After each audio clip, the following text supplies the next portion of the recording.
Now let's construct a square from a given segment AB. The first thing I'm going to need to do is use my straight edge and give myself a nice long segment to work with. Helps when my pencil is tight in my compass. Okay, so there we go, a nice long segment. Now let's call that point A. The first thing I need to do is get my congruent segment. So here I go, I'm going to measure from A to B. A to B. So there we go. There's the segment I want to work from, AB. And what I need to do now is make my perpendiculars. Well, in order to make the perpendiculars, I first need 2 points that are on either side of these points that are equidistant.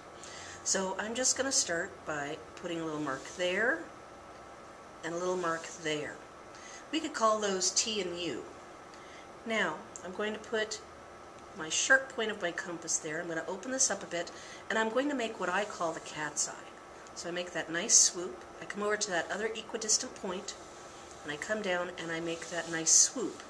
And now, these 2 points that are above and below B, if I connect those using my straight edge, those will make a perpendicular. And the reason why I need the perpendicular is so that I will get my right angle. Now, really extend that line, because you're not sure how long you're going to be.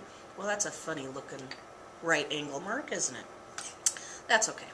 Here we come over to A, and again, I need to make the equidistant marks. So there's one on that side, and there's one on that side.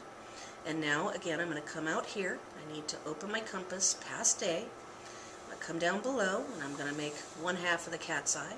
I'm going to come over to that other equidistant mark, make the other half of my cat's eye. Okay, and again, I'm going to take my straight edge of my pencil.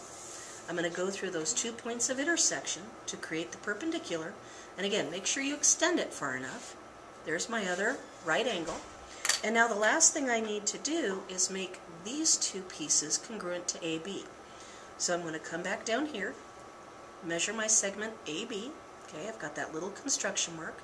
Now I'm going to come up here from A. This is now a length of AB. And if I come over here to the B and do the same thing, this is also a length of AB. So right now, I know that this segment and this segment and this segment are all congruent, and because these are 90s, if I connect these will also be congruent, and now I have a square.